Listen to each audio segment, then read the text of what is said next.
Now, shall we begin?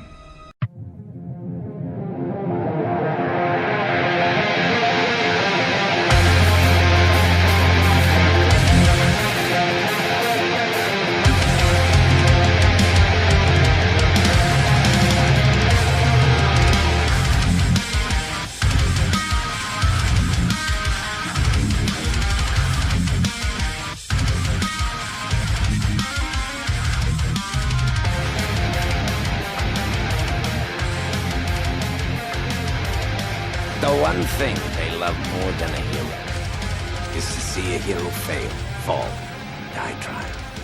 In spite of everything you've done for them, eventually they will hate you. Greetings, bots and fembots. Transformers War for Cybertron Siege Shockwave has finally been released to stores nationwide. So I get to review it for you now. That's a pretty nice box art here. You can see Shockwave, it looks like perhaps maybe in the Ark. There's actually a Transformer's arm at his feet. Lift up the box, perhaps you can see it better. Don't know whose arm that is. It's greenish, maybe it's Hound's. You can see on the box it says Leader Class, which is actually misleading. This is actually an Ultra Class Transformer.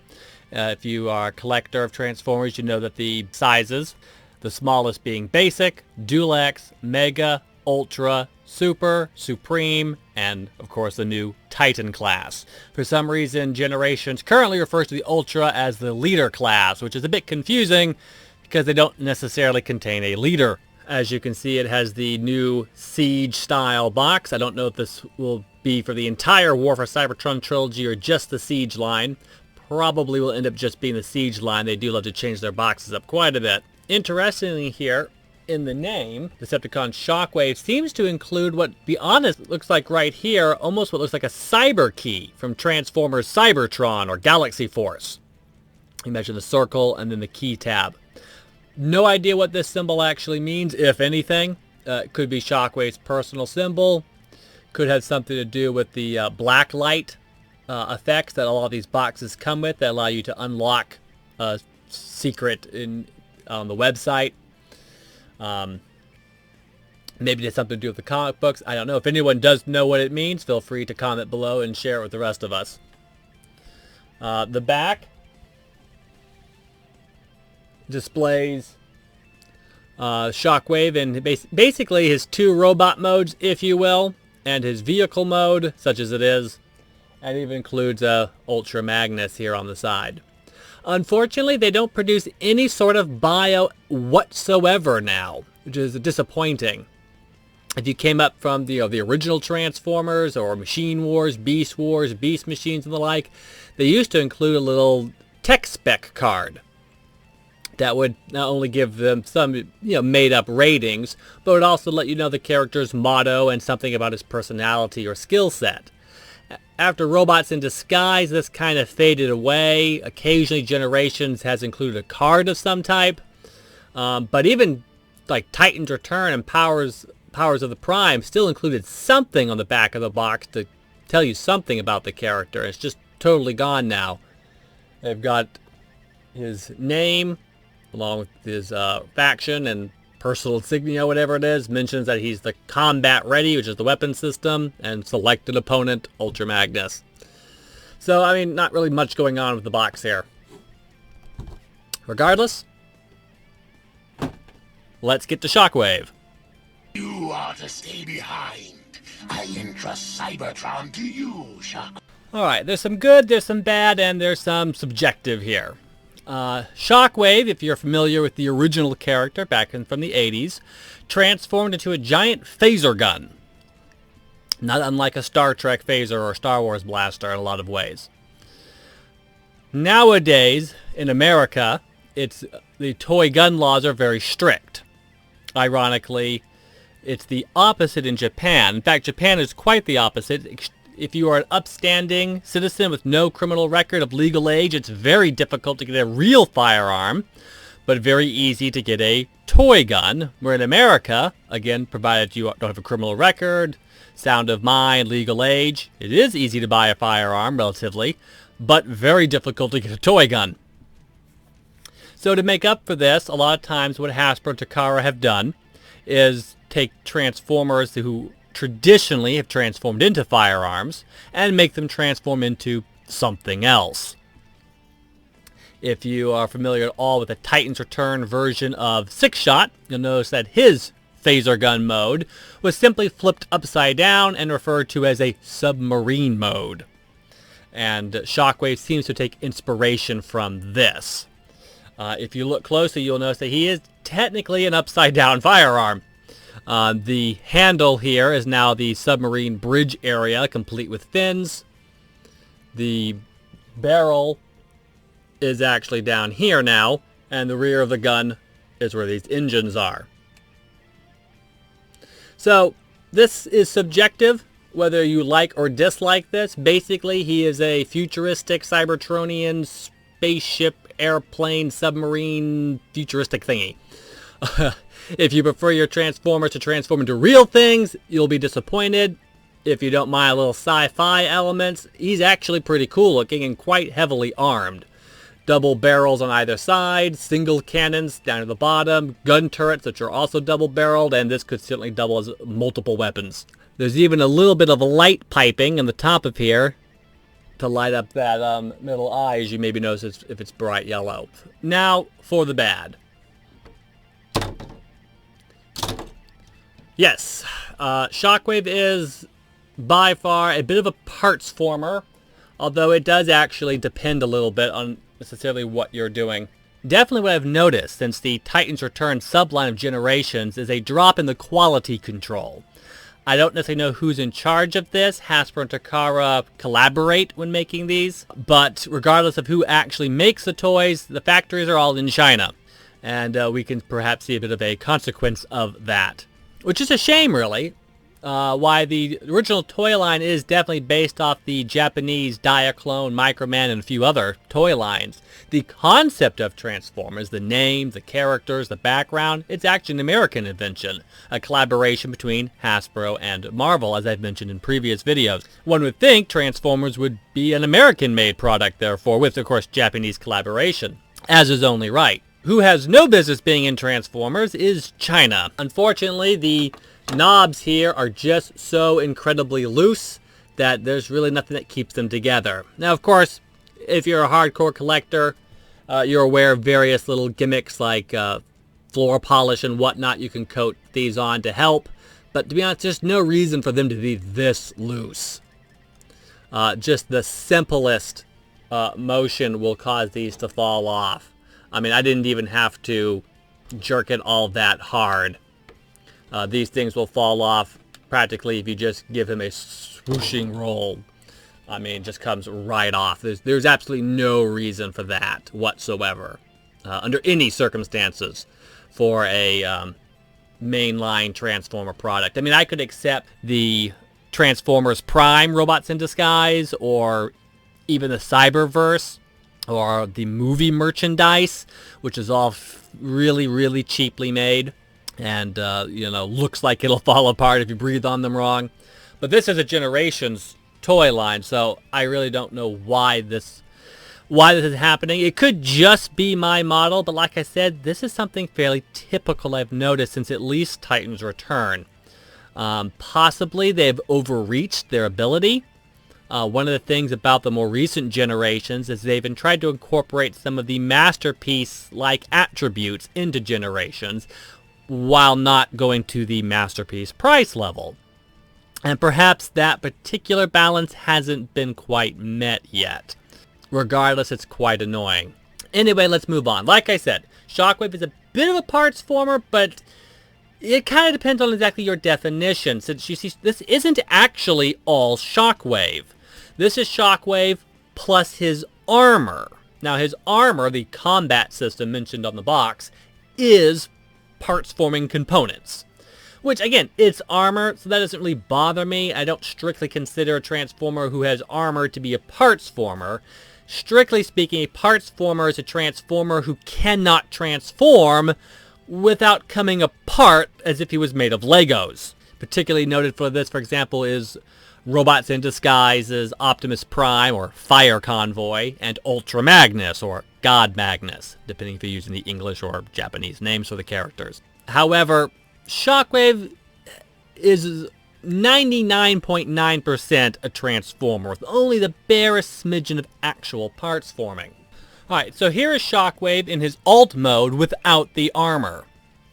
And here you may more clearly see what I mean by he is still technically a phaser gun. If you fold the submarine-sized wings down, flip him over, I think he's beginning to take a more recognizable form now. Again, if you're familiar with the original Shockwave.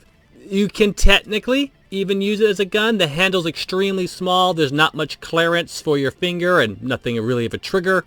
But technically, he can still be wielded as a phaser gun, if you like.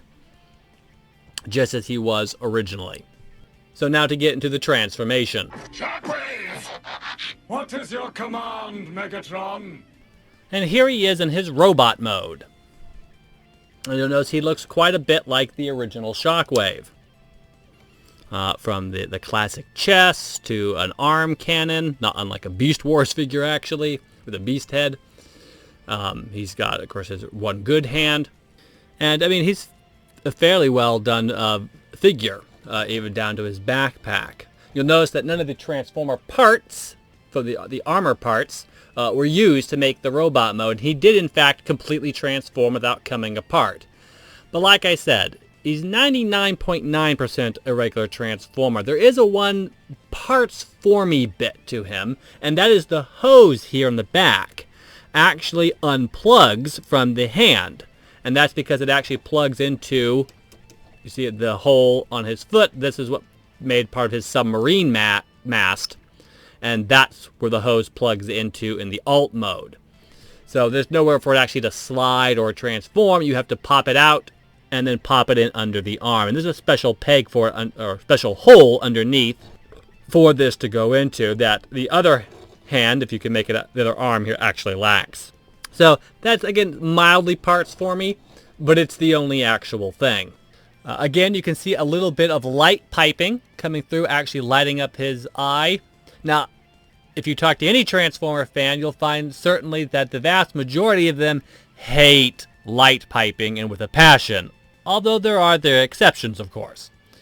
But normally, you see light piping has two large negatives that usually outweigh any of the positives. The negatives being that usually the entire back half, or at least upper back half, of the Transformer's head is one translucent piece, usually made to match the eyes, therefore not matching the rest of the head.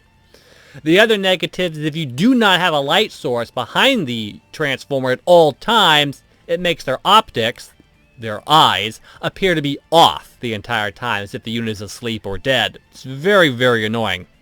I'm glad to say with Shockwave, though, this is actually possibly the best light piping that I've seen. Instead of having the back of the head be transparent, you'll notice it's actually purple. And instead, as maybe you can make out, there's a yellow dot at the top with, I think, a reflective mirror or surface or something that causes it to bounce any light that comes down back out through the eye. Which actually helps the eye stay lit a lot more, as the light source doesn't need to be directly behind him now, but just above him, where most lights are, coming from the ceiling and all that. So if you have to have light piping, this is definitely probably the best light piping that I've seen in a Transformer. Personally, I prefer the Robots in Disguise style of painting the optics with a reflective material or a paint that actually simply reflects any light in the room. It definitely gives them a sort of lifelike feeling without half their head needing to be transparent or having a light source directly behind them. But like I said, regardless, if you have to have light piping, this is certainly the way to go. Articulation is actually pretty decent with this guy. The head is on a swivel, allowing him to look side to side. It's technically a ball joint, but there's very limited up and down. He really can't look up at all, just straight out or a little bit down at his chest. Shoulders are on a ball joint hinge, allowing him pretty much full rotation and movement. He has a thigh swivel on both arms and an elbow hinge. And he actually does have a wrist swivel as well, which is kind of meaningless with the gun, but his other, of course, hand You now can move that to allow him to, if you hold something, to allow you to pose that. He doesn't actually come with anything of his own to hold, but part of the gimmick of Siege is, of course, the Battle Masters, which are just them renaming the Target Masters. Possibly for trademark reasons. I don't really know why they were renamed. It could be because not all the Battle Masters are range weapons. Some of them are melee weapons, such as Lionizer here. Although Target Master could actually still imply, since these things could rotate to make sure that their edge hits the target at the intended angle. But regardless, I do like the concept of Battle Masters. I've always thought, even as a kid, that Transformer weapons should transform. Not necessarily into robots, but, I mean, from a melee weapon to a range weapon, a machine gun to sniper rifle, I mean, whatever. That they're Transformers. Their stuff should transform, too. So I do like the concept. And, of course, if you're familiar with the Battle Masters, they also come with an effect piece to give it a little bit of life. Ironically, my younger brother, who's only about 12 years old, doesn't actually like these effect pieces. Comes off as silly, I believe he said. If this was a marketing gimmick intended for children, I would say it actually probably failed. But if it was intended for adults, I actually rather like the effect. I mean, I could live without it, but I definitely don't mind it being there either. It is kind of neat. On to the rest of him. He does, in fact, have a waist, and I'm pleased to say his backpack actually does not get in the way of his ability to turn there. No type of ab crunch or anything like that, but, I mean, I'm okay if that's included, but it's not really necessary. There's very limited posability you get from that, usually. He does have the hips on a nice ratchet, as you might be able to hear, and the hinge allows it to swing out, so he's really got full hip motion. Can do a complete split if that's your thing. He has a thigh swivel, knees bend, and again on a ratchet. And it's got a very mild here ankle tilt. That's not half bad at all. So quite a bit of posability here. Now his armor has an undocumented feature, or mostly undocumented. As you might remember, if I bring back the box, he's shown as standing on a sort of perhaps hovering platform weapons thing, whatever you want to call that. It's actually not included in the instructions. So I will show you how to transform it here. And it's a nice, I do like this feature, regardless of whether it actually is anything or not. It is potentially a way to keep all your armor bits together if you have him just in his, chilling around in his robot mode. To do this, you're going to take the main piece here, and you're going to want to fold it out a little bit. You're going to take the double gun piece, and it's got several holes on the bottom. You're going to want the one nearest the wing tip here, or tail fin, whatever you want to call that, and plug it into a peg right here, so that it plugs in like so. There's actually a slight groove that the barrel will fit under, and you want to fold the wing down in front of it as well, making sure this is folded far enough at the back to not get in the way, and then you're just going to repeat on the other side. Make sure that the turrets are folded inward and are going the opposite way, otherwise they'll get in the way. Again, fold the wing down. You can then bring it together, and there's actually a peg here that fits into a slot here. It's the only thing to hold it together. Doesn't necessarily do a good job, but it does the job. These, unfortunately, are just about as worse as they are normally. You simply plug them into the side and hope they don't fall off. That's the most you can do with them.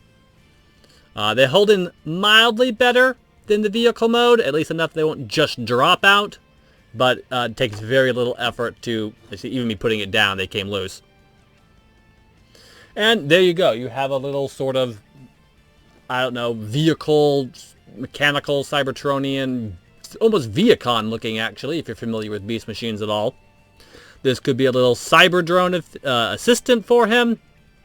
Or, as said the box art shows, you can have him stand on it if you like. So it's kind of cool in its own way. But as I mentioned before, he kind of has two robot modes. And this is what the armor is actually for. This is just kind of a storage mode. And again, even the vehicle mode is just kind of an excuse to make it not look like a gun. To convert his armor around is quite simple. These pads will simply become snowshoes for him, essentially. Fold the wings in, and then there's holes on his feet for the pegs to attach to. This main piece here will attach to his back. Make sure you don't get the hose cut underneath. Fold it side to side, and then fold these out so they stay out of the way. And it's giving him a larger backpack. These pieces simply become shoulder pieces. And basically he has an extra set of arms, although they're all the laser cannon look. I don't know if this look is actually based off anything. I'm not aware of the original Shockwave having this appearance. It's basically just add stuff to Shockwave and make the stuff look like it's part of Shockwave. Some Transformers with armor make sense, like Ultra Magnus, whose trailer is essentially armor. He may have never used it in the movie or the original series, but Magnus is in fact a white Optimus Prime looking robot, and his trailer is essentially armor that he combines with. So converting that into parts forming armor is actually not that far off from what he was to begin with. It's a logical step. Even some characters like Jetfire make sense with armor, considering how different the actual toy was to the show character. Previous versions of Jetfire have actually included its own unique armor system in order to allow you to change his robot's appearance. So incorporating that into the combat system of Siege is also a natural step. Shockwave seems to be taken largely just at random, and we gave him armor. We could have given anyone armor. Heck, they could have given Megatron armor in order to better incorporate a more proper tank mode. Which, to be honest, we're really tired of Megatron being a tank. I know that was a thing in Generation 2, but if we're going to make him a tank-type Transformer, let's make him a tank destroyer, like he was for the War for Cybertron, Fall for Cybertron games, the video games. That artillery tank type look at least makes him unique from the regular run-of-the-mill tanks. And this certainly could have been used to the advantage for Siege. You could have made Megatron transform into essentially a handgun that folded up neatly, and the armor bits go on the sides, and now he looks like an artillery tank, or tank destroyer. But regardless, I think the look here is meant to be evocative of Beast Wars' Tarantulas, another largely purple, scheming, yellow-eyed Transformer that really codified the idea of a sort of mad genius inventor. Shockwave was actually a little bit more like Mr. Spock from Star Trek in the original series. But he has since gone on in various comic books to be a sort of mad genius himself, basically styled, whether consciously or subconsciously, after tarantulas. And I think this armored look is actually meant to suggest that. These multiple spidery-like arms and even the fins do kind of help give the impression of a spider. The extra arms are fairly fully functional. They actually do have a equivalent bicep swivel. They have an equivalent knee bend. There's not really a shoulder for them independently, but you can use the regular shoulder to move the entire arm array or assembly here. Interesting, his real arms both have a Decepticon insignia on them. I don't know if you can make it out. Hopefully you can. The detail is what makes them look blurry. I've actually not rubbed them off or anything. That's the way they look thanks to all the etching in the mold. The fake arms do not have a Decepticon symbol and come with this sort of extra fin along the side. I don't know if that's visually there just to be different or as a visual cue to help remind you which limbs are real and which ones aren't. I didn't really go over his articulation in vehicle mode because, to be honest, he doesn't really have any. Now, size comparisons are a bit tricky since it depends what size you want Shockwave to be at. Like I said, he's technically ultra size, but stripped of his armor, he's actually kind of in between a Mega or Dual X class. Here you can see him next to Ironhide of the same toy line. Chromera, technically the same toy line, but she is retooled from the Power of the Primes toy line. Six Gun and Cog, who's technically a duocon, but you can kind of sort of connect the two vehicle modes together for a single vehicle form. You see he's not quite as long as Shockwave even then. As well as both vehicle modes of Skytread, who is an actual duocon, and the Transformers War for Cybertron Siege version of Ultra Magnus, minus his trailer, which in the combat system counts as his armor. You can see that Shockwave is actually a little bit longer, but not quite as tall or as thick as Ultra Magnus. I'd say roughly they're probably the same size. Of course, like any original 80s Autobot or Decepticon, they are capable of a little mass shifting. When they've got their armor equipped in vehicle mode, they are roughly the same length as each other, although certainly Ultra Magnus is a lot more massive looking. Keep in mind, though, a lot of Ultra Magnus in vehicle mode, though, is actually empty space. There's really not much inside the trailer there, but he's certainly the more massive and impressive looking of the two in his vehicle mode. But to be honest, I quite dig both these figures' look and appearance. Definitely for Ultra Magnus, the Robots in Disguise Magnus vehicle mode is definitely a superior look to the sort of weird suspension bridge the original Ultra Magnus's vehicle mode looked like, with its trailer at least. And finally, here he is with the creme de la creme of the Transformers Generations line, Power of the Primes, Optimal Optimus.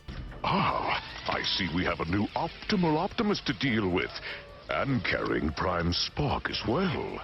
Another Ultra Class figure, and his King Kong Gorilla mode makes him look absolutely huge. Full disclosure, I do actually have the Perfect Effect upgrade kit, which is why he's got the longer wings, as well as the wheel structures, and the extra equipment here on the backpack, the assault rifles and saber swords.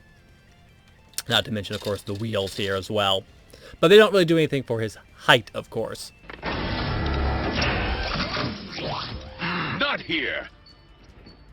Do you understand? Take it outside! Optimus is technically capable of holding Shockwave in his phaser form, but his weight is really too heavy, unfortunately, for the robot arms to hold up. Even the massive, beefy King Kong arms of his gorilla mode. Purpose. And again, it's admittedly a difficult transformation, but literally the only thing holding him in place is this hinge.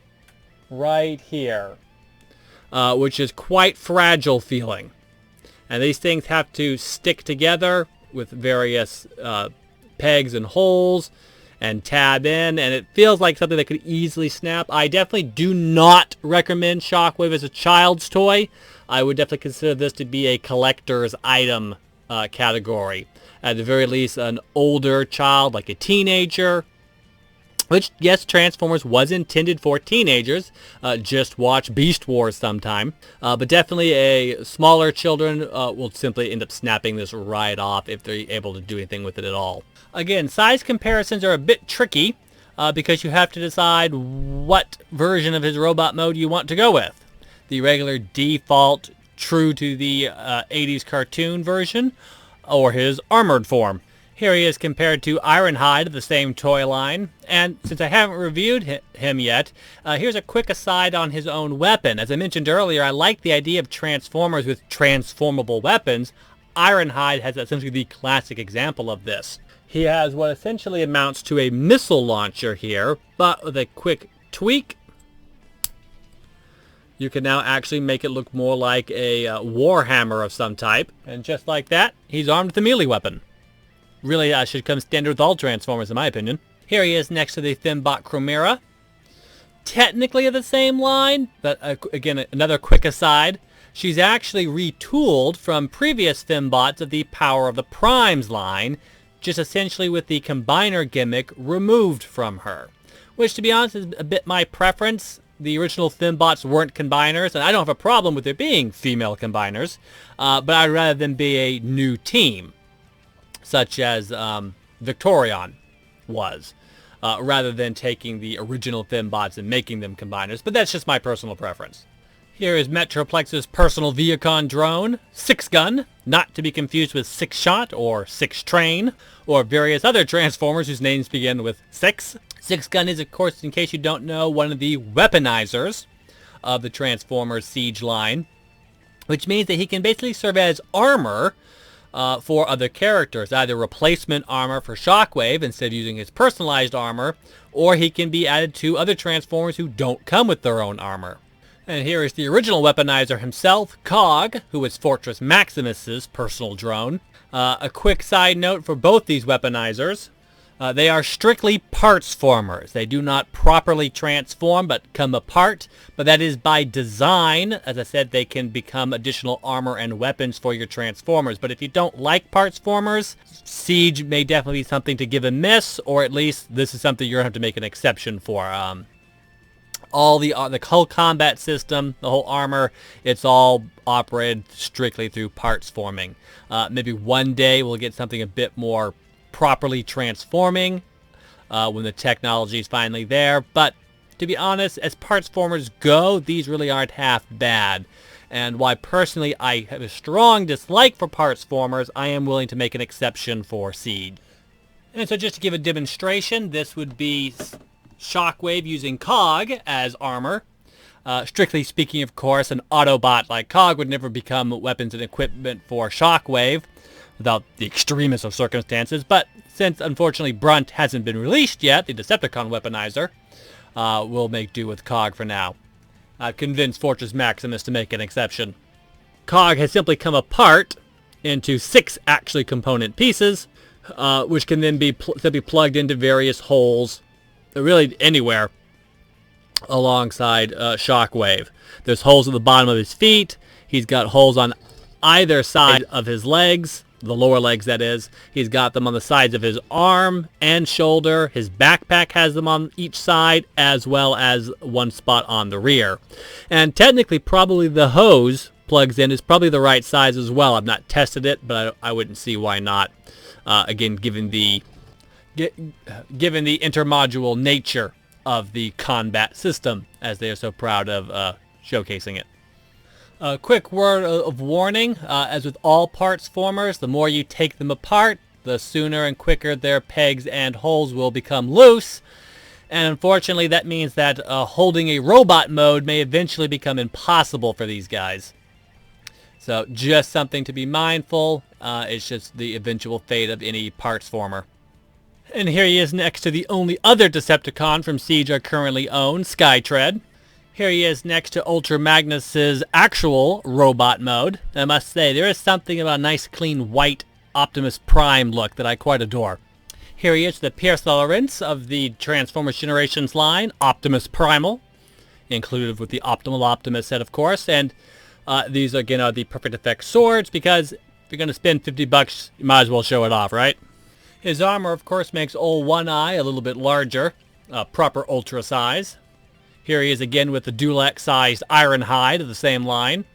The Dulex Chromera of the same line / Power of the Primes. Cog of the same line.